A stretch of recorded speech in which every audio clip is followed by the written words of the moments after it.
primero, que no le amamos nosotros a Él primero. Es más, muchos de nosotros, sino todos los que estamos en este lugar, ni siquiera estábamos en la búsqueda de algo espiritual, pero nos alcanzó su amor, su misericordia, ese amor que es eterno, que es desde siempre y para siempre.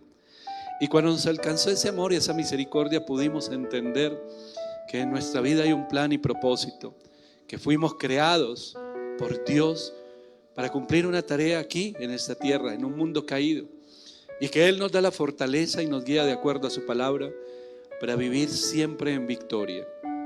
Te doy gracias, Señor, por tu presencia en este lugar y en la vida de cada uno de mis hermanos. Y te pido, amado Señor, en esta hora que tu palabra penetre a lo profundo de nuestros corazones, así como está escrito, que llegue a lo más profundo de nuestro ser, que nos hables, Señor, y que podamos nosotros tener la fortaleza para poner por obra tu palabra. Y te pido en el nombre de Jesús que de este lugar nos salgamos igual a como hemos llegado. Gracias te damos, Señor, en esta mañana. Amén y amén. Aleluya. Gloria a Dios. Yo le doy la bienvenida a nuestro primer servicio. Le invito a que tome asiento y le doy la bienvenida a todos los oyentes de Fuego AM y a todas las personas que se conectan con esta transmisión desde el centro de Bogotá. Y mientras usted va conmigo a la palabra de Dios, al libro de los Hechos, al capítulo 19, yo quiero hacerle una invitación a todos los oyentes de Fuego y a quienes están viéndonos a través de internet, y es que se vengan para la iglesia a las 9 y a las 11. Cada vez que tengo la oportunidad de compartir aquí en el centro, entonces traigo 3 mensajes. Dios me da unos mensajes tan largos que digo, me da pena tenerlos hasta la 1 de la tarde ahí sentaditos, pero los que quieran quedarse se pueden quedar. Entonces se divide en los 3 servicios. Hoy quiero compartir con ustedes este primer mensaje, se llama El primer lugar. Y los 3 mensajes tienen que ver con un mensaje a la iglesia que está en la palabra de Dios. Realmente toda la palabra de Dios es un mensaje a la iglesia del Señor, pero específicamente por allí en el libro de Apocalipsis hay un mensaje para cada una de 7 iglesias que estaban establecidas, y esos mensajes son muy relevantes y muy importantes al tiempo de hoy. Y son importantes y relevantes, hermano, porque muchas veces entramos como en un afán o como en un caminar, aceleramos el paso y vamos haciendo muchas cosas que nos parecen a nosotros correctas, que sentimos que estamos haciendo la voluntad de Dios, pero realmente estamos lejos de Dios. Y eso nos pasa a nosotros, le pasó a la generación anterior, le pasó a la anterior, y así sucesivamente, hasta que llegamos por allá a esa primera etapa, a esa primera iglesia, y vemos como el Señor le da un mensaje a Juan, que es esa revelación, el Apocalipsis, y allí da unos mensajes, y en esos mensajes hay algo, señala lo bueno y también señala lo malo, y hace un llamado ¿a qué? A corregir. El apóstol Pablo dice a Timoteo en un momento, la palabra de Dios es útil para enseñar, para establecer la norma, para exhortar, para confrontarnos con esa norma que es ante la cual nosotros debemos medirnos, no lo que hace el vecino. Yo no me puedo medir y decir, yo soy un mejor cristiano que Luis o que cualquiera de los que está en este lugar porque a mí me parece. O el otro decir, no, yo soy mejor que tú porque yo hago esto y tú no lo haces. No es compararnos con el de al lado, sino mirarnos en el espejo de la palabra de Dios y ahí comprender que la palabra cumple una función, es ese espejo espiritual. Entonces dice Pablo a Timoteo, la palabra de Dios es útil para enseñar, te enseña la norma, te enseña el principio, te enseña cuál es la voluntad de Dios, tú te mides allí, eres exhortado o confrontado y dice Pablo, ¿y luego qué? Corriges lo que hay que corregir a fin de que te conviertas en un instrumento de bendición, en un instrumento en las manos de Dios para bendición de muchas personas. Y ese es el orden. Cuando nosotros no nos vemos a través o confrontados o nos reflejamos en la palabra de Dios, lo que hacemos es hacer las cosas a nuestra manera. Y cuando lo hacemos a nuestra manera, qué bueno que el Señor esté con nosotros todo el tiempo y que nos dé mensajes que nos diga, mira, lo que tú estás haciendo hasta este punto va bien, pero hay cosas que hay que corregir. Lo tremendo sería, y no sería un Dios de amor y de propósito, si nos deja solos y abandonados, y hacemos lo malo y Él mira para otro lado y dice, pues haga lo que quiera y hágalo como usted quiera. Que eso es lo que sí hacemos los hombres, los seres humanos. ¿Por qué? Porque no tenemos ese amor del Señor en nuestro corazón, y porque cuando algo nos hace perder la paciencia, decimos, ay, ¿sabe qué? Haga lo que quiera. Menos mal que Dios no es así. Menos mal que el Señor sigue corrigiéndonos y sigue a través de la palabra todos los días. Si usted dispone su corazón, sigue hablándonos, hermano. Ayer tuvimos nuestra salida a Villabetel, estuvimos allí, tuvimos un día de mucho sol, un día muy bonito por el sol, pero también un día muy bonito y precioso en la predicación de la palabra de Dios. Y tuvimos un tiempo de hablar, estuvieron acompañándome Alex y Andrea, líderes y copastores de Soacha, compartiendo palabra de Dios, y ellos tenían un mensaje de Dios sobre todas las cosas, un mensaje también sobre un cristiano que vive en victoria, y se complementó con los mensajes que me dio el Señor, que hablaban precisamente de vivir en victoria. Es una frase que nosotros repetimos mucho. ¿Cómo vivimos los cristianos? De victoria en victoria. ¿Cuántas veces usted ha repetido eso? Yo estoy seguro que muchas veces usted lo ha declarado, pero es así. Usted va de victoria en victoria, o victoria, derrota, derrota, derrota, derrota, otra victoria chiquitita, otra casi victoria, pero no lo fue. Hermano, eso no sucede porque nosotros hemos dejado a un lado todo lo que nos enseña la palabra de Dios. Y además de eso, imagínense en el libro por allí del Éxodo, cuando el Señor llama a Moisés y le dice, vas a ir a hablar con el faraón, y cuando tú vayas a hablar con el faraón, dile, deja ir a mi pueblo para adorar al Señor. Entonces yo endurezco el corazón de faraón para que te diga que no, y ahí se van a desarrollar algunos temas que vemos, la oposición, y entonces venían las plagas, y entonces Moisés oraba y eran quitadas. El Señor estaba formando el carácter de Moisés en ese momento para lo que tenía que enfrentar. Entonces el Señor nos dice, los voy a poner a ustedes en el siglo XXI, los voy a poner en la ciudad de Bogotá, en Colombia. Allí van a estar, se van a congregar en esta iglesia y van a estar viviendo en medio de un mundo caído.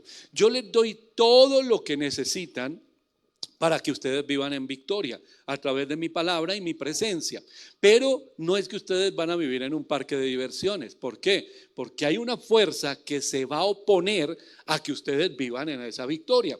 Y esa fuerza es la guerra espiritual, hermano, que se está desarrollando, como muchas veces lo hemos hablado aquí, desde Génesis en el capítulo 3. Y entonces está esa fuerza. Hay algo que quiere oponerse a que yo viva la vida plena y abundante que Jesús vino a traerme, según lo que dice el Evangelio de Juan en el capítulo 10, por ahí en el versículo 10. Hay algo que se quiere oponer a que yo viva un matrimonio en victoria, que sea un papá como dice la Biblia, que sea un cristiano como me dice la Biblia.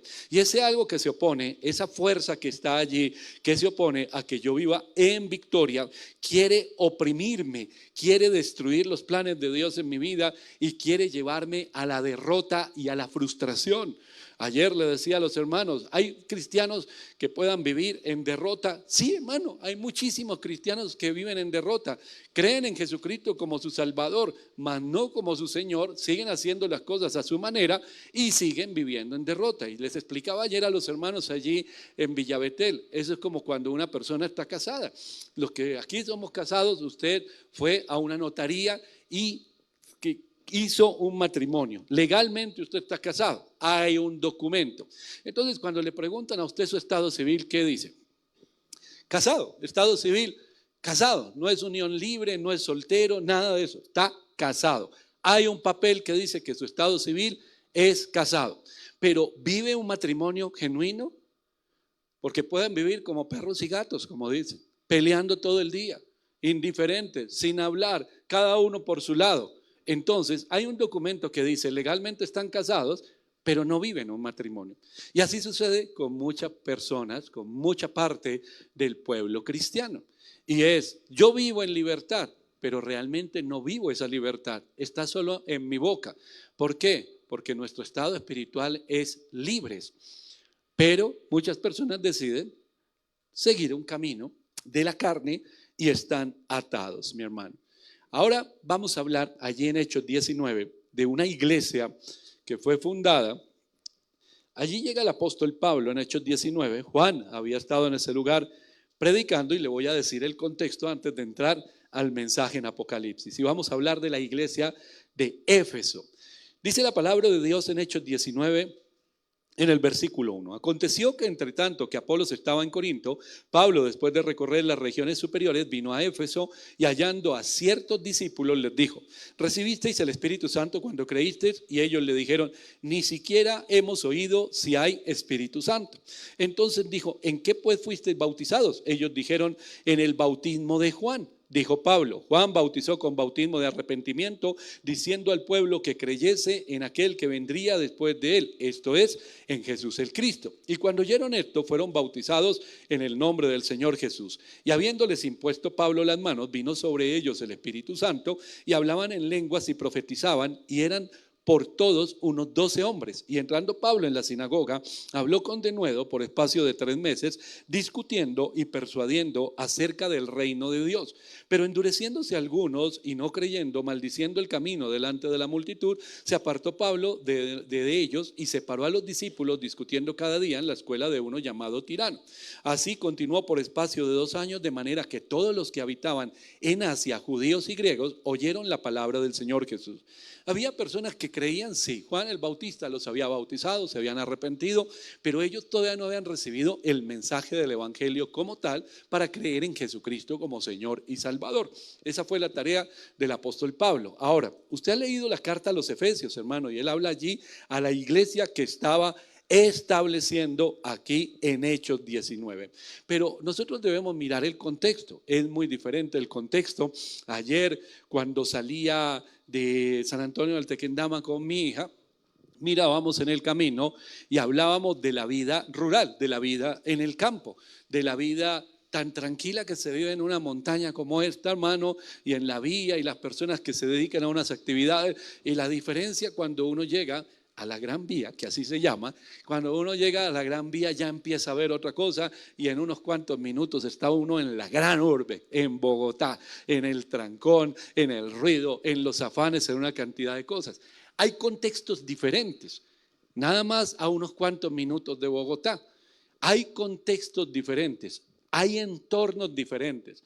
Y todo eso nosotros debemos entenderlo. Vivimos en una ciudad donde hay muchas situaciones, donde las noticias nos muestran en una nación convulsionada, violenta, hay maldad, hay corrupción, hay una cantidad de cosas. Éfeso, a donde llegó el apóstol Pablo, ¿qué era?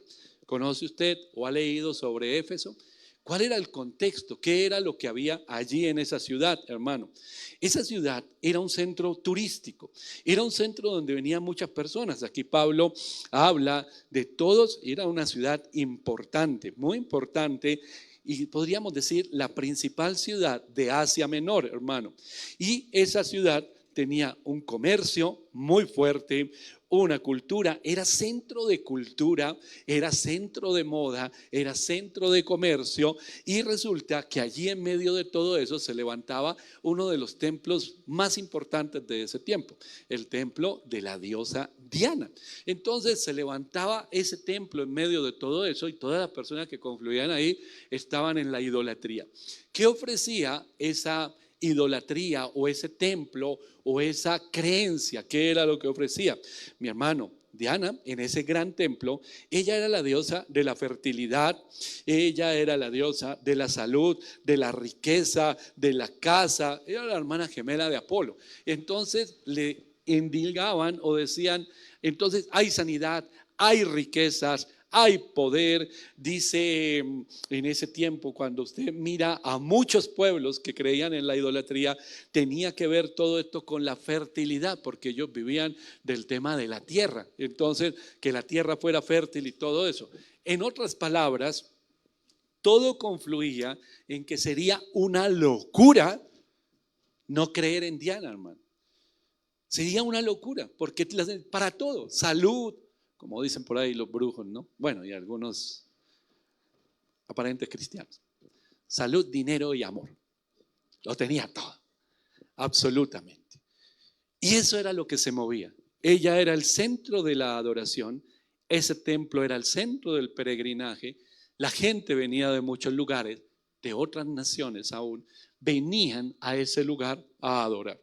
Entonces se movía mucho. Era una ciudad, la más importante de Asia Menor, hermano, piense en una ciudad capital, como esta en la que nosotros vivimos. Entonces hay de todo y la gente está volcada a sus creencias y la gente está volcada a su idolatría. ¿Cómo se sentiría usted de llegar a predicar en un lugar así? Que fue lo que hizo el apóstol Pablo para establecer una congregación. Hermano, es exactamente lo mismo que nos pasa hoy. Hoy quizás no se adore directamente a la diosa Diana, pero hay idolatría. Y hay idolatría de muchas cosas. Y ni siquiera voy a hablar de las imágenes ni nada de eso, hermano. El dinero se ha convertido en un ídolo para muchas personas. Hay muchas personas que no tienen ningún problema en hacer lo mismo que hizo Judas. Judas estaba en la cena con el Señor, en la última cena, en la santa cena allí, el último momento de reunión. Jesús habló de la traición, etcétera, y Judas se levantó y se fue. ¿Y para dónde se fue? Se fue por unas moneditas, hermano. Y eso es lo mismo que muchos hacen hoy en día. El Señor los ha llamado a estar en su mesa, pero ellos se levantan por unas moneditas, porque hay idolatría del dinero, del trabajo, del poder, de las posesiones materiales. Alguna vez, hace unos años, cuando empezaba este tema de las redes sociales, escuché a alguien que decía, si uno no está en las redes sociales, si no tiene, mejor dicho, cuántos, uno no existe. En ese tiempo yo no las tenía. Y entonces le dije, pues yo existo y no estoy en eso. Hermano, pensamos que todo eso es lo que nos da a nosotros el lugar, el consumismo, las marcas, la posición, si yo hago esto, si yo hago lo otro. Hermano, siempre estamos queriendo demostrar algo hacia afuera porque estamos idolatrando algo. Hace unos días aquí tuvimos una predicación a las parejas y yo le decía a los matrimonios, todo se centra en la adoración. ¿Qué es lo que usted adora? Eso es lo que define lo que usted es y lo que está buscando. ¿Qué es lo que usted adora? Porque lo que usted adora, hermano, va a estar allá metido como si fuera el templo de la diosa Diana. Va a estar allá todo el tiempo. Va a querer solucionar su vida. Salud, dinero, amor, todo lo que usted desea, posesiones, riquezas, poder, todo lo que usted desea, va a estar allá metido adorando. ¿Adorando a quién o a qué? Hermano, cada uno de nosotros lo sabe. No es un templo hoy en día hecho por manos de hombres, no es un templo de un ídolo, no, ese templo está en su corazón. Allí lo construyó. Usted dejó que allí se construyera. ¿Qué es lo que busca todo el tiempo? ¿Dónde se siente cómodo usted? ¿Dónde se siente alegre? ¿Dónde siente paz? Cuando está cargado, cuando está angustiado, ¿hacia dónde corre? Hay muchas personas que dicen, yo necesito salir a algún lado, yo estoy aburrido, necesito ir a algún lado. ¿A dónde? Al centro comercial. ¿A qué? Yo llego al centro comercial, me siento tan bien, no tengo plata, pero por lo menos estoy vitrineando, estoy mirando, etcétera. Bueno, eso le calmó su ansiedad y le calmó su carga, etcétera. Pues ahí es donde tiene sus ídolos, hermano. Necesito gastar. Hay gente que necesita gastar dinero, por eso no lo tiene, porque no le dura nada en la mano, porque apenas lo tiene, tengo que gastarlo y tengo que ir y tengo que hacer. Ahí está lo que usted idolatra, lo que usted adora. Entonces, esos templos los hemos construido. Llega el apóstol Pablo en medio de todo esto, se encuentra con unos creyentes, les dice, ¿ustedes ya recibieron el Espíritu Santo? No, no tenemos ni idea qué es eso. ¿Y ustedes quién los bautizó? Juan el Bautista. Bueno, él bautizaba para arrepentimiento. Ahora yo voy a orar por ustedes. Les impuso la mano, recibieron el Espíritu Santo y se levantó. Ya no estaba solo, había ahora un grupo de personas, se fueron a predicar. Como siempre, Pablo comenzaba predicando. ¿En dónde? Comenzaba predicando en las sinagogas. Allí estuvo 3 meses predicando, pero la gente ya no quiso escuchar porque la gente no quería la verdad, quería la mentira, se molestaron. Sale de ahí, se endurece el corazón de ellos, sale de ese lugar y sigue predicando por espacio, dice la palabra de Dios, de 2 años estuvo allí estableciendo una iglesia. 2 años para dejar fundada una iglesia. Hermano, es un corto tiempo. Hay algunos que quisieran en un mes, pero no se puede dejar los cimientos de algo en corto tiempo. Sin embargo, 2 años no es tanto. Él tenía un ministerio itinerante, era un evangelista. Entonces se estableció, se quedó con ellos 2 años, dejó las bases de la iglesia y me voy. Después de 2 años. Ahora vamos al Apocalipsis, porque los mensajes a las iglesias comienzan precisamente con la iglesia de Éfeso. Capítulo 2 del libro de Apocalipsis. Ya está establecida la iglesia. Ya Pablo dejó allí los cimientos, ya se escribió la carta a los Efesios, todo esto, y ahora viene un mensaje directamente de Jesús. Dice la Biblia, capítulo 2, versículo 1. Escribe al ángel de la iglesia en Éfeso, el que tiene las 7 estrellas en su diestra, el que anda en medio de los 7 candeleros de oro, dice esto: yo conozco tus obras y tu arduo trabajo y paciencia, y que no puedes soportar a los malos, y has probado a los que se dicen ser apóstoles y no lo son, y los has hallado mentirosos. Y has sufrido y has tenido paciencia y has trabajado arduamente por amor de mi nombre y no has desmayado. Detengámonos ahí un momento. El Señor les está mostrando con estas palabras, con esto que es la introducción, el Señor les está diciendo: miren, yo a ustedes los conozco, mucho más de lo que ustedes creen, mucho más de lo que ustedes piensan. Y esto es relevante para nuestros tiempos, hermano, porque el Señor dice allí: yo conozco tus obras, tu arduo trabajo y tu paciencia. Conozco que tú no puedes soportar a los malos. Conozco que has probado a los que se dicen ser apóstoles y no lo son, y los has hallado mentirosos. Conozco que tú has sufrido. Conozco que has tenido paciencia. Conozco que has trabajado arduamente por amor de mi nombre y no has desmayado. Hermano, usted puede pensar lo que quiera, que Dios no está atento o pendiente de usted, o que Él nos dejó aquí, nos abandonó, o que nos toca hacer las cosas a nuestra manera. Usted puede pensar y creerle al enemigo lo que quiera, pero hay una verdad: Dios conoce absolutamente todo de nosotros, todo, lo más profundo, hasta las intenciones del corazón, dice la palabra de Dios. Él sabe por qué vino usted aquí en esta mañana. Él sabe cuál es la motivación de su corazón para servir, para predicar, para salir a evangelizar, para venir y sentarse 2 horas en una iglesia a recibir un mensaje. Él sabe que de pronto alguno vino porque fue obligado, porque tan temprano, porque qué pereza, porque estoy cansado. Él sabe el que vino por cumplir, Él sabe el que vino por religiosidad, porque es domingo y es el día del Señor, y si yo no voy a la iglesia me siento mal. Él conoce la intención del corazón, y Él está hablando a una iglesia en este tiempo, en el entorno en que vive Éfeso, igual que nos habla a nosotros en este siglo XXI, en el año 2025, hermano. Y es: bueno, iglesia, atiendan a este mensaje. Yo a ustedes los conozco y los conozco muy bien. Sé cuáles son las intenciones del corazón, sé cuáles son sus pensamientos, sé qué es lo que cada uno de ustedes hace. ¿Sabe que esto es muy importante? ¿Sabe por qué? Porque nosotros podemos mentirle al hombre, a Dios nunca.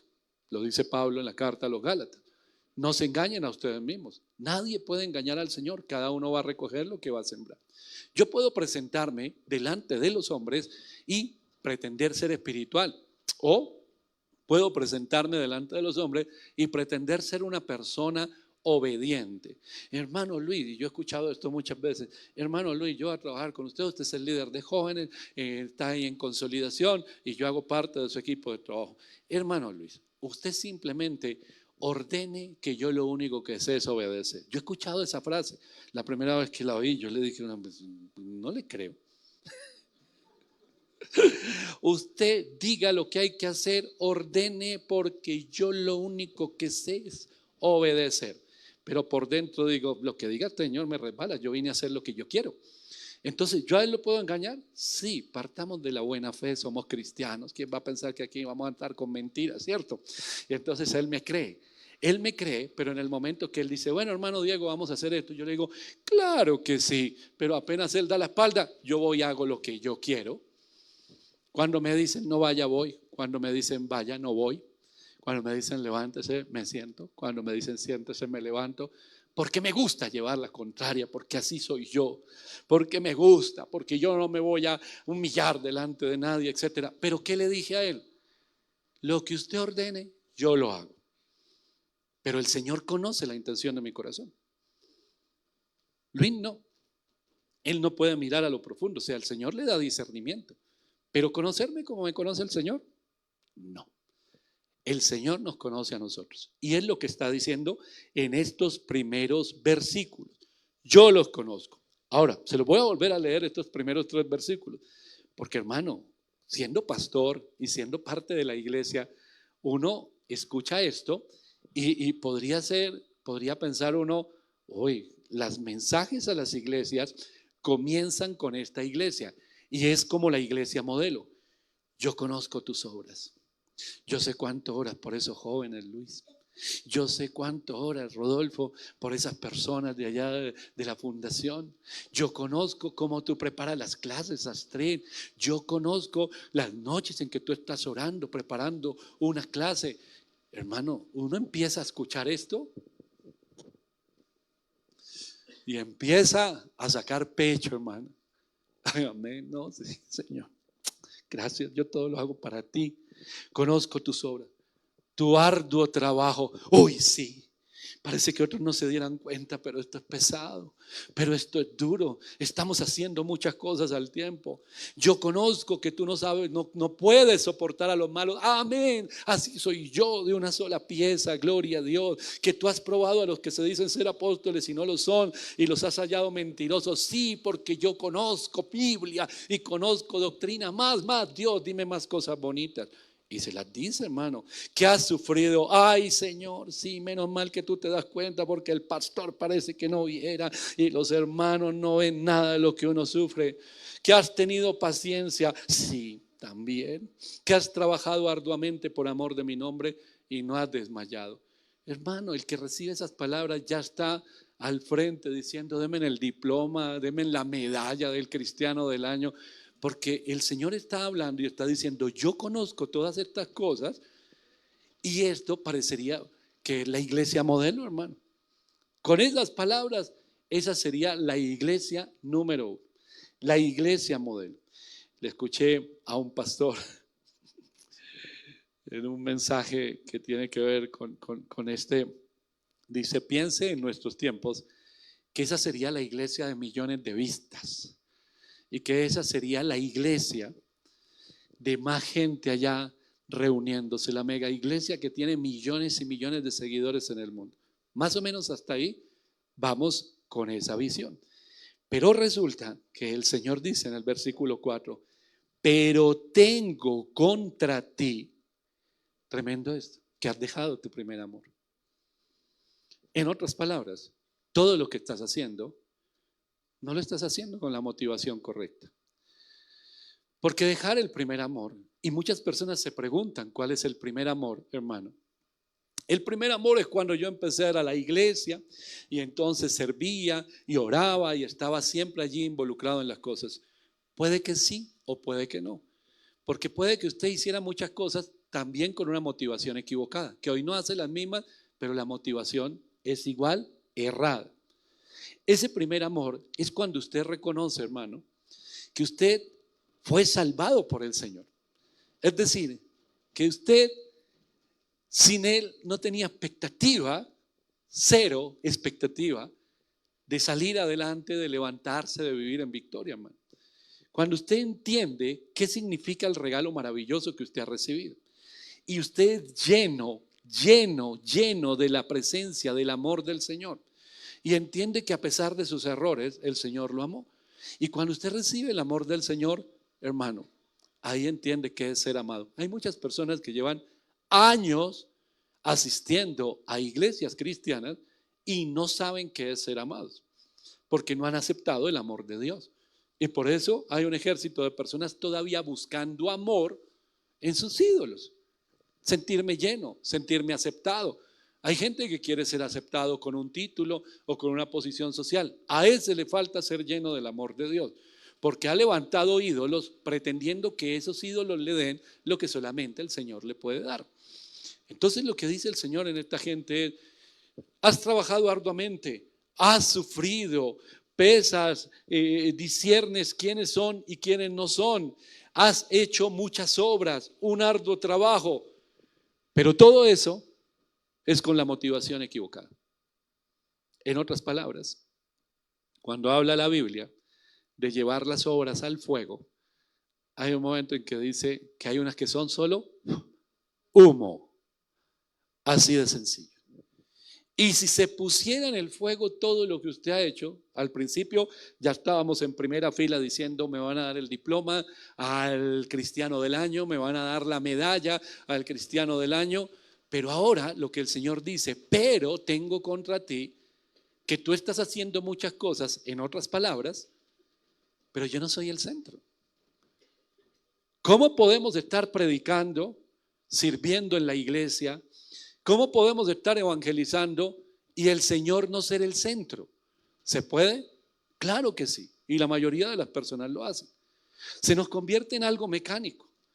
Somos parte de un equipo de trabajo, somos parte de una iglesia. Entonces voy a predicar, hoy es domingo, vengo, hago 3 predicaciones y ya las hice, se cumplió, cantamos, alabamos, 1:30 de la tarde se cierra este lugar, nos vamos para la casa. Pero el Señor nunca fue el centro. ¿Puede pasar? Claro que sí. Porque de pronto yo quería que el centro fuera yo, ser famoso, o el centro sea la economía, sacar dinero, ganancia. El centro puede ser la política, manipular a las personas, traerles el candidato por el que hay que votar. El centro pueden ser muchas cosas. O simplemente la costumbre, la inercia. Una relación, un matrimonio puede entrar en costumbre, claro que sí. Los que son casados. ¿Puede usted decir yo soy casado y entrar en una costumbre y se va secando ese hogar porque no lo alimenta todos los días? Sí, eso puede pasar. Y así, como le digo, hermano, puede suceder que nosotros hagamos un montón de cosas y que el Señor no sea el centro. Esta era una iglesia activa. Esta era una iglesia que hacía muchas cosas, sacrificados, sufridos, separados del mundo. Estaban separados del mundo. Ya no tomo, ya no fumo, como dicen muchos. Yo no tomo, yo soy cristiano, yo no tomo, yo no fumo, yo no mato a nadie. Qué bueno que usted ha cambiado muchas cosas. Está separado del mundo, lo que no quiere decir que esté cerca de Dios. Está separado del mundo y lejos de Dios, porque dejó el primer amor. Porque si el Señor no es el centro, hay algo que lo mueve a usted, hermano. Hay algo que lo mueve a usted. Voy a poner un ejemplo con esto. Vamos a hablar del amor de pareja. Digamos, yo me voy a casar. Y me caso, me voy a casar y en los preparativos yo le digo a mi novio, bueno, mi amor, resulta que vamos a empezar a vivir una vida juntos, estamos enamorados, tenemos un proyecto precioso. Y como somos cristianos, vamos a hablar con el pastor, con los líderes, vamos a hacer todas las cosas en orden. Y nos vamos a casar porque yo te amo. Entonces la novia en ese momento está contenta y gloria a Dios, qué bueno, y yo también te amo a ti, mi amor. Pero vamos a dejar las cosas claras. Nos vamos a ir a vivir juntos o a la casa de mi mamá o mi mamá a mi casa, y si no, por lo menos en la misma cuadra. Porque yo tuve primero mamá que esposa. Bueno, está bien. Listo, no está tan mal, amas a tu mamá. Y ella va a venir a dirigir todas las cosas aquí. Y las cosas aquí se van a hacer como ella dice. Porque yo tuve primero mamá que esposa. Hermano, la Biblia dice que hay que dejar casa de padre y madre. No dice que los odian ni nada, pero sí hay un orden. Entonces la novia va a decir en un momento, oye, tú me has puesto todo esto, ¿tú realmente me amas? ¿Cuál es la respuesta del novio? Sí, yo te amo, pero amo más a mi mamá. Entonces una novia cuerda le diría, pues va a casarse con su, no, mentiras.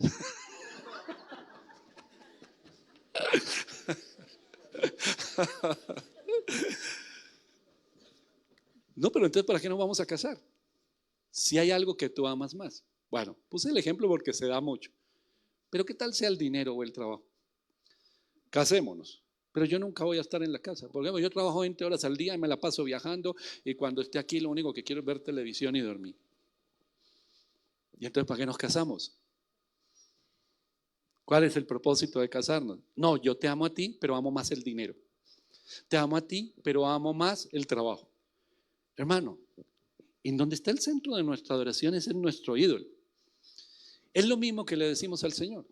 Esta gente no es que no amara a Dios, porque ellos, dice la palabra, has trabajado arduamente por amor de mi nombre y no has desmayado. Ellos creían que lo hacían para el Señor. Ellos creían, estaban completamente convencidos que lo hacían para el Señor. Porque amaban a Dios, pero no era el centro de sus vidas. Había algo que amaban más. Y el Señor les está diciendo, como yo los conozco, yo sé que ustedes me aman, pero no como yo los he llamado a amar, no como deberían. En otras palabras, todo lo que están haciendo no tiene fruto. Hermano, si el Señor no tiene el primer lugar de nuestras vidas, ¿quién? ¿Qué nos motiva a venir a la iglesia? ¿Qué nos motiva a recibir palabra? ¿Qué nos motiva a servir? ¿Qué nos motiva a estar en la alabanza? ¿Qué nos motiva a evangelizar? ¿Cuál es la intención de nuestro corazón? Yo les he contado algunas veces en la radio, cuando estábamos en la iglesia y se empezó a hablar de los ministerios y nos decían como familia que nos involucráramos en un ministerio, hermano. Yo no quería involucrarme en ningún ministerio, por orgulloso, aunque yo decía que no era orgulloso. Y entonces yo, no, pero es que va a haber problema porque yo siempre quería hacer las cosas a mi manera, entonces no me involucro en ningún ministerio, pero tengo la gran idea. Como trabajamos en medios de comunicación, nos inventamos un ministerio de comunicaciones en la iglesia, o me lo inventé yo. Y le dije al pastor, no, mire, yo tengo este proyecto y vamos a hacer. Y el pastor dijo, está muy bueno ese ministerio, medios de comunicación, todo. Hermano Diego, hágale. ¿Con cuántas personas va a trabajar? No se necesita nadie, tranquilo. Esto lo hacemos solo con Lilian. Y empezamos a hacer radio y empezamos a mover muchas cosas en los medios. Cuando estábamos en radio, la radio tiene un costo muy alto y la televisión. Hoy y hace años era muchísimo más. Y en un punto yo veía como que no pasaba nada. Y hacíamos radio y en las emisoras y allí un programa, el otro, y no pasaba nada. Entonces yo me fui a orar y en la oración yo le decía al Señor, ¿por qué no hay fruto en nada de lo que hacemos? Hemos hecho programas en Súper, en Todelar, en Santa Fe, en todas las emisoras seculares, aún en Nuevo Continente, emisora cristiana, y no pasa nada. Yo quería que hubiera llamadas, multitudes de personas, que hubiera un montón de cosas. ¿Sabe qué me dijo el Señor en un tiempo de oración? Claramente y audible. ¿Para quién haces tú ese programa? Se llamaba ya Evangelismo de Fuego, era el ministerio. Evangelismo de Fuego. ¿Para quién haces el programa? ¿Cuál fue mi respuesta? Hermano, la respuesta que usted también daría. ¿Para ti? ¿Para quién hago yo esto? Para ti. ¿Para quién más? Y el Señor me dice, mentiroso. Así, mentiroso. Tú no haces ese radio para mí. Tú lo haces para ti. Pero yo ni siquiera hablaba porque no predicaba, porque me daba miedo un micrófono. Y yo le dije, ¿para mí? ¿Cómo para mí si el que predica es el pastor John Jairo? Yo estoy sentado en el control master esperando a que alguien llame y nadie llama para orar por la gente. ¿Cómo que yo hago ese programa para mí? ¿Y yo qué gano con ese programa? Y el Señor me dice, lo profundo de tu corazón es para sentirte bien. Yo ya hice para el reino. Estás dando una ofrenda para un programa para ti, para sentirte bien, para sentir que haces parte de, para ti y para tu pastor, para que la iglesia le llegue gente. Eso no es hacer radio para mí. El día que tú quieras hacer radio para mí, y me mostró el Señor cómo era. El día que tú quieras hacer algo para mí, el centro debo ser yo, no tú y nadie más. Hermano, eso me confrontó. Que Dios mismo, que uno oiga la voz de Dios, que le diga a usted un mentiroso.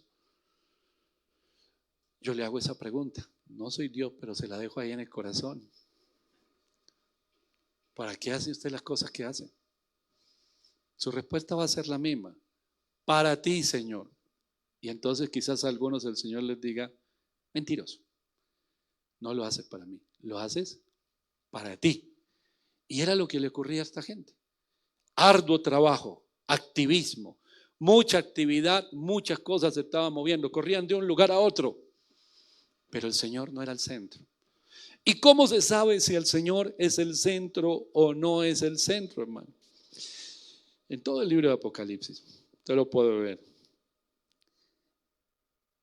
Hermano, si yo estoy aquí parado predicando, si me levanté de madrugada a orar, me vengo temprano y estoy aquí en una jornada completa, y el lunes y el martes y el miércoles estoy orando y estoy predicando, pero no pongo por obra lo que yo predico en mi propia vida,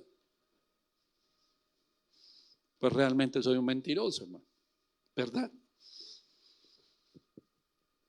Cuando predicamos del Señor, ¿qué predicamos? Hablo a los que les gusta evangelizar. ¿Qué le decimos a las personas? Que Dios es bueno, que Dios es amor, que Dios no se ha olvidado de ellos. Y todo eso es correcto. Pero si yo le estoy transmitiendo eso a alguien, la pregunta es, ¿yo lo creo? Porque si yo lo creo, mi vida es un testimonio. Pero si yo estoy haciendo todo hacia afuera, pero mi vida es un desastre, algo no está bien. Porque una cosa es que haya una opresión y una fuerza que quiere impedir que yo viva en victoria, y otra cosa es que esa fuerza, que es la fuerza del enemigo, haya logrado su cometido y me esté acabando a mí con todo. Entonces, ¿de qué predico? ¿Por qué lo hago? ¿Qué me motiva? Hermano, ¿qué le motiva a salir a predicar, a ir, a hacer? Dios, todo lo hago para el Señor. ¿Y no sería mejor empezar a prestar atención dentro de su propia casa, a su propia vida, y buscar a Dios y trabajar allí dentro? Sí, pero es que es mejor salir a ganar almas. Hermano, eso también tiene una motivación, que es la del servicio. Cuando Él es el centro. Voy afuera, canto, toco un instrumento, ¿para Dios o para mí? Y si es para Dios, están aquí la guitarra y el bajo, y a veces se les olvida que un ministerio de altar es visible espiritualmente y físicamente, y estoy aquí haciéndole mala cara al de al lado, delante de toda la iglesia. Oiga, ¿usted qué está haciendo? Adorando a Dios. Con esa cara de Guiga, hermano.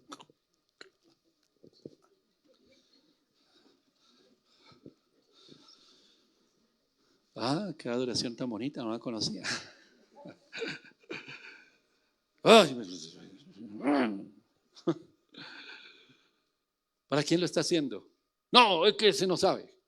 Ese la embarró. Y usted perdió la paz y la paciencia y el gozo y dejó de hacerlo para el Señor. ¿Cuánto hace que lo dejó de hacer para el Señor? ¿En la última canción? No, quién sabe hace cuántos meses. Ya lo hace solo para cumplir.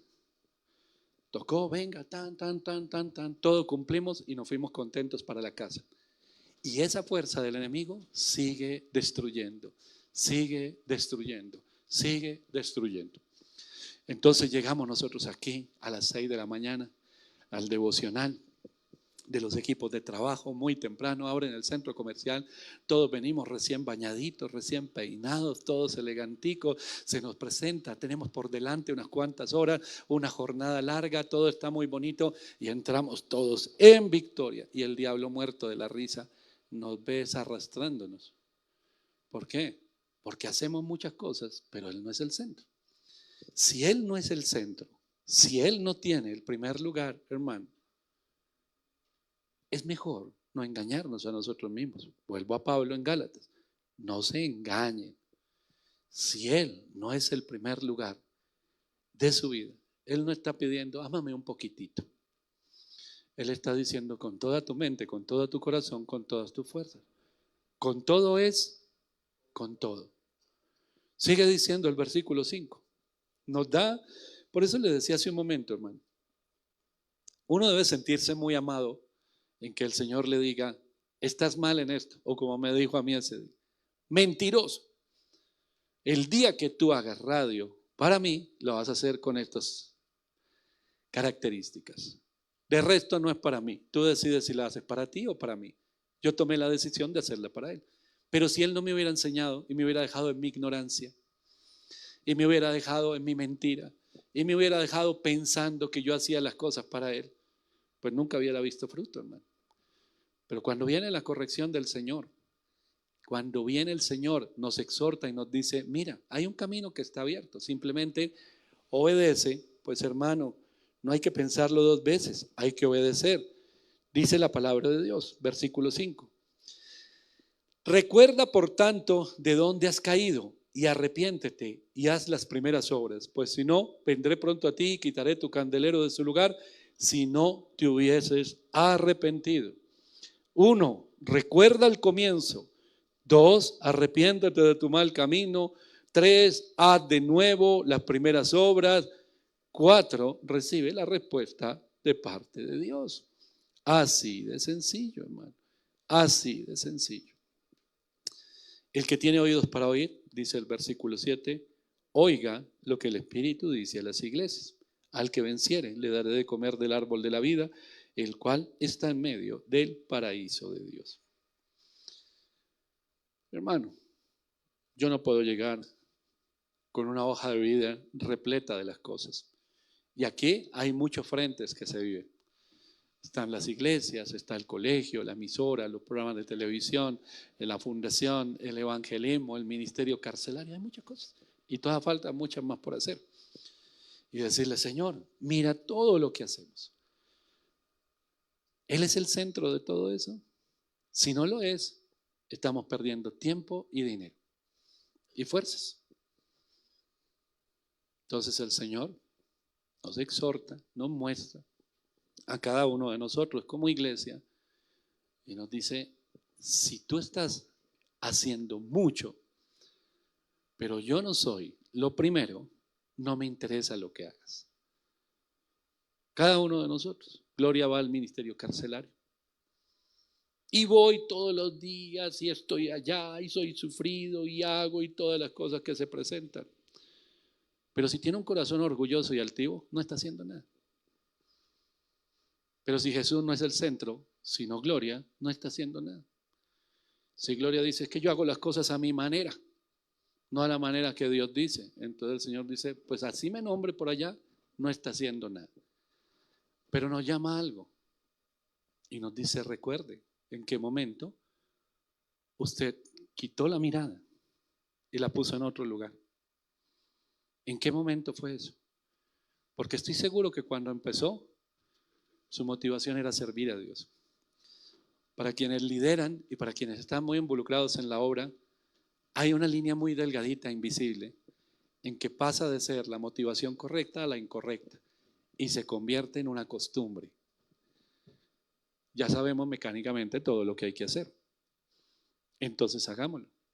Y nos olvidamos de quién es el centro de la obra. En los hogares sucede también una espiritualidad mal vivida. Entonces ahora el centro soy yo y reclamo y peleo con mi pareja por lo que yo quiero, por lo que no quiero, por lo que yo pienso, por lo que no pienso. Entonces hay conflictos con la gente, ya no me aguanto a nadie. Entonces me vuelvo hipócrita, entonces quiero engañarlos a todos. Por aquí una cosa, por aquí la otra. Miren el ejemplo que yo le pongo, hermano, en el tema del matrimonio. Suena gracioso, pero muchas personas viven esa situación, y no solo con la mamá, sino los matrimonios por interés. Yo me voy a casar contigo, pero déjame decirte, nadie lo dice, ojalá lo dijera, lo dicen ya después, que mi interés es que necesito a alguien que me sostenga económicamente, pero yo a ti no te amo, amo más tener un techo y tener mercado. ¿Quién diría acepto? Nadie, no diría, ¿perdón? O sea que usted no me ama, sino lo único que le interesa es tener una casa. Sí, ¿acepta o no acepta? Claro que no. Por supuesto que no lo acepto, porque eso va a ser un conflicto, porque no hay lealtad, porque siempre va a mirar hacia otro lado, siempre se va a enfocar en sus ídolos y siempre va a pelear y va a buscar que esos ídolos le den lo que solamente Dios le puede dar. Hermano, lo voy a volver a leer, este versículo 5. Recuerda de dónde has caído. Recuerda el lugar cuando el Señor era el centro de todas las cosas. Vuelve allá, recuérdalo. Arrepiéntete y pon al Señor como el primer lugar de tu vida, como el centro de todo. Ayer, el mensaje que compartió Andrea allí en Villa Betel, se encuentra ya, citó por allí Mateo 22 de los mandamientos, cuando el Señor le preguntan cuáles son los mandamientos, y los 10 mandamientos, que son mucho más de 10, pero estos 10 que nosotros conocemos los resumen en 2: relación con Dios, relación con el prójimo. Y ella habló del Shema. El Shema está en Deuteronomio capítulo 6, versículos 4 y 5. Dice la Biblia: Oye Israel, Jehová nuestro Dios, Jehová uno es, y amarás a Jehová tu Dios de todo tu corazón, de toda tu alma y con todas tus fuerzas. Hermano, Jesús, cuando le preguntaban por los mandamientos, él citó esto. Él citó Deuteronomio 6:4.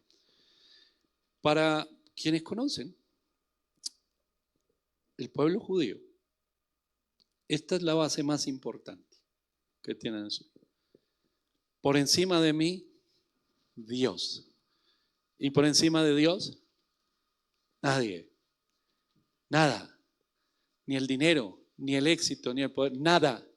Por encima de mí, Dios, y por encima de Dios, nada ni nadie. Absolutamente nada ni nadie. Yo no estoy por encima de Dios. Se lo vuelvo a decir, quienes han ido a la emisora alguna vez, cuando usted entra a la emisora, ve el Shema en una pared. Y al propósito, cuando lo hicimos allá, yo le decía, todo el mundo que entra a esta casa debe saber que aquí, por encima de Dios, nadie, y por encima de nosotros, solo Dios. Porque esa visión y esa convicción, más bien, nos lleva a nosotros a derribar todos los ídolos que hay. Todos los ídolos que hay en nuestra vida. ¿Qué hay por encima de Dios? Nadie. Jehová, nuestro Dios, uno es. Y lo amaré de todo mi corazón, con toda mi alma y con toda mi fuerza. Lo voy a amar con todo mi corazón. Bueno, con 3/4. Ahora que lo pienso bien, con medio. Bueno, con un cuartico de corazón, pero eso es suficiente para Dios. Así me han aceptado otras personas. Amándolos o dándoles las obras del amor. No. Dios dice, yo a ti no te acepto así. Es con todo tu corazón, con todas tus fuerzas, con toda tu alma, con todo lo que se mueve, lo que te motiva, lo que te mueve a ti, con las intenciones, almático, lo que nos mueve, cuál es la expectativa que tenemos, la intención de las cosas que hacemos. Entonces el Señor dice, todo eso lo quiero para mí. Señor, y si me vuelvo un poco interesado y te digo, vamos a hacer algo, vamos a hacer un trato, Dios. Yo te voy a amar, pero voy a amar más el poder, o voy a amar más el dinero, o voy a amar más la posición. Entonces, yo te sirvo y tú me haces famoso. Yo he tenido consejerías con jóvenes. Voy a grabar un video y una canción en YouTube y voy a tener 10 millones de seguidores. Y estoy orando al Señor, que yo le doy mis canciones a Él y Él me dé 1 millón de seguidores. Eso no existe, hermano. Pero hay unos que tienen millones de seguidores. Hermano, si el centro es el Señor ya tiene preparado para usted que tenga 1 millón o que nadie lo mire, hermano. Si es la voluntad de Dios. Pero cuando Él es el centro, su motivación es Él. Él está por encima y por encima de Él nadie. Entonces yo entrego mi vida. ¿Qué pasa con las personas que no quieren o que se resisten? Son soberbios, orgullosos y altivos. ¿Sabe qué dice por allá Esteban en el libro de los Hechos? Tienen la cerviz dura y resisten al Espíritu de Dios. Hay gente que resiste al Espíritu de Dios. Yo nunca voy a obedecer. Yo soy así y así me hizo Dios. Error, así lo ha hecho el diablo. Usted no fue hecho de esa manera. Es el diablo el que le puso esa soberbia y esa altivez. Si a mí me dicen blanco, yo hago negro. Hermano, ¿usted dónde piensa que está? ¿Usted piensa que usted puede imponer o darle una orden a Dios? No existe eso. Pero cuando el Señor es el centro de todo, todo lo que usted haga al despertarse, cómo vive su hogar, su matrimonio, cuáles son las motivaciones, a qué viene a la iglesia, por qué sirve, por qué evangeliza, por qué predica. Cuando Él es el centro, cuando Él es el primer lugar, todo lo que hace da fruto. Hoy, para todos los oyentes de Fuego AM, quienes están viendo este mensaje, vamos a hablar de los 3 primeros iglesias. En la semana hablaremos de las otras. Pero de una vez y antes de orar le hago la invitación. Esto continúa, esto es bueno. En Apocalipsis. Vamos a ver en el segundo servicio a Esmirna y a Pérgamo en el tercer mensaje. Hermano, nosotros necesitamos recibir palabra de Dios. Es bueno, es bueno, es bueno que seamos exhortados y confrontados. Ese es el amor de Dios. El Señor al que ama disciplina. Oye, Diego, oye, Sócrates, yo he visto tu arduo trabajo, lo que estás haciendo, pero la motivación es incorrecta, hermano. Así que te invito y te llamo. Vuelve al primer amor. De lo contrario, la cosa no va a funcionar y no va a haber fruto. Yo le invito a que incline su cabeza y reflexione por unos minutos. ¿Cuál es su motivación? ¿Qué es lo que usted está buscando? El Señor lo conoce, lo conoce, lo conoce profundamente. Así empiezan estos mensajes. Yo te conozco, conozco tus madrugadas, conozco tu trabajo, conozco todo lo que estás haciendo, lo conozco tus momentos de sufrimiento, conozco que eres celoso en la palabra, conozco todo eso, pero la motivación es equivocada, porque yo no soy el centro. ¿Quién es el centro de su vida? Padre Celestial, en el nombre de Jesús, yo te doy gracias en esta hora, Señor, por tu palabra. Te doy gracias, amado Señor, porque tu amor se manifiesta en momentos como este, en que nos invitas a examinarnos a nosotros mismos. Hacemos muchas cosas y como iglesia vivimos en muchas actividades, todas las congregaciones. Y las actividades no están mal y los ministerios no están mal en sí mismos. Lo que a veces falla es la motivación. Cuando nos dedicamos a correr y a hacer tantas cosas, pero el Señor deja de ser el centro. Y entonces ya las hacemos más por nuestra agenda, por nuestros deseos, por nuestros caprichos. En el nombre de Jesús, Espíritu de Dios, yo te pido en esta hora, Señor, que al examinarnos tú nos permitas, Señor, comprender, entender en qué lugar estamos nosotros, por quién o por qué hacemos las cosas que hacemos, por qué vamos a la iglesia, por qué servimos, qué es lo que estamos buscando, qué es lo que le pedimos a Dios. Y podemos medirlo muy fácil. Cómo vivimos en nuestros matrimonios, en nuestro hogar, cómo vivimos en nuestro trabajo, cómo en nuestra cotidianidad, cómo se aplica la palabra de Dios allí. Quizás esa fuerza que quiere impedir que se cumpla la voluntad de Dios está logrando destruirnos. ¿A qué costo estamos haciendo las cosas? Porque a veces nos sentimos tan bien sirviendo, a veces nos sentimos tan bien haciendo tantas cosas y no nos damos cuenta que el enemigo está destruyendo dentro de nuestros hogares. Y no nos paramos firmes y reclamamos. ¿Dónde está Dios? ¿Por qué me pasa esto? No es justo. Si yo me la paso en la iglesia todo el tiempo. ¿Y por qué te la pasas en la iglesia? ¿Cuál es tu motivación? Si Jesús no es el centro de todo, la motivación está equivocada. Y el llamado en esta hora, en el poderoso nombre de Jesús, es a recordar ese primer tiempo con Él, a arrepentirnos y a hacer todas las cosas para el Señor, En el poderoso nombre de Jesús, Señor. Obra en los corazones. Obra en los corazones. Que en esta mañana, Señor, tomemos decisiones firmes. Que tú eres el centro, Señor, y que podemos dejar a un lado todo aquello que nos entretuvo o nos confundió en el nombre de Jesús. Que dejamos a un lado nuestros planes, Señor, para vivir en los tuyos. Que dejamos a un lado la motivación equivocada para movernos en tu voluntad, Señor, en el nombre de Jesús. Vuelve al primer amor. Vuelve al primer amor. Porque todas las cosas que quizás haces cada día teniendo una motivación equivocada se convierten en una carga. Hay gente que se le ha vuelto una carga a la vida cristiana.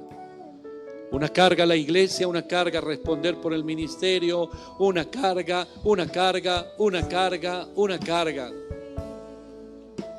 Y ese no es el propósito de Dios. ¿Cuál es la motivación? Vuelve al primer amor. Eres el centro, nada importa más que tú.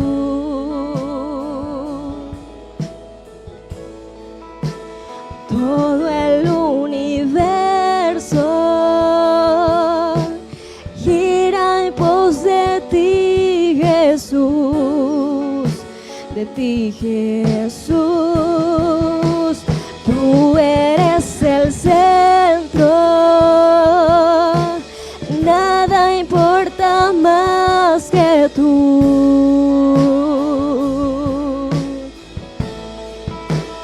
Todo el universo gira en pos de ti, Jesús, de ti, Jesús. El centro es Volver al primer amor, al primer tiempo, donde tu deleite, donde la plenitud de tu vida era simplemente pasar tiempo con el Señor, escuchándolo y obedeciéndole. No lo que ofrece el mundo, hermano. No el éxito como lo muestra el mundo. Realmente una vida exitosa bíblicamente está en el Salmo 1. Hacer la voluntad de Dios y permanecer en Él. Esa es la victoria. Y cuando volvemos al primer amor, hay fruto, hay respuesta a la oración. Cuando Él es el centro de nuestras decisiones, cuando Él es el centro de nuestro servicio, cuando Él es el centro de nuestro hogar, cuando Él es el centro de nuestra familia y todo gira en torno a Él, ahí vemos fruto, fruto abundante, dice la Biblia, fruto que permanece. De lo contrario, hermano, vamos a ser un grupo de personas agotadas y enfermas de tanto que hay que hacer, pero sin ningún fruto. Sin ningún fruto, hermano. Y no es la voluntad del Señor. No era la iglesia modelo como parecía en los primeros versículos. No era la iglesia a la que se le iba a dar un premio como parecía en los primeros versículos. Era una iglesia que hacía muchas cosas en apariencia buenas, pero apartadas de Dios. Y si Él no es el centro, ¿para quién lo hacía? Pablo fue y estableció una iglesia. Y con el tiempo, y muy corto tiempo, se empezó a desviar de su propósito. Pablo fue y les predicó a Cristo. Oró por ellos y el Espíritu de Dios vino sobre un pequeño grupo. Pero luego decidieron seguir haciendo las cosas en sus fuerzas y con la motivación equivocada. El Señor no los desechó, pero vino y les dio una advertencia. arrepiéntete de tu camino, endereza las sendas, vuelve al primer amor, vuelve a las primeras obras. Y si no lo haces, apagaré tu llama. Qué triste, hermano. Yo le doy gracias a Dios todos los días por cada palabra de exhortación y corrección a mi vida, a la vida de los hermanos de la iglesia, a los oyentes de la radio, porque esa es la señal de un Dios que nos ama, que no nos ha abandonado y que a través de cada enseñanza nos llama a corregir. Pero ya decidimos cada uno de nosotros si corrige o no corrige. Ojalá, como dice la palabra de Dios en Deuteronomio, hay dos caminos delante de ti. Ojalá tomes el camino del bien. Hermano, ojalá tome decisiones de corrección en su vida, pero que no se encuentre en un punto que el Señor diga: pero te lo he hablado, te lo he advertido y no hiciste nada. Entonces la llama será apagada. Te doy gracias, Señor, por tu palabra, por tu amor, por tu misericordia y por la obra maravillosa que haces en cada uno de nosotros. En el nombre de Jesús, amén y amén. Aleluya.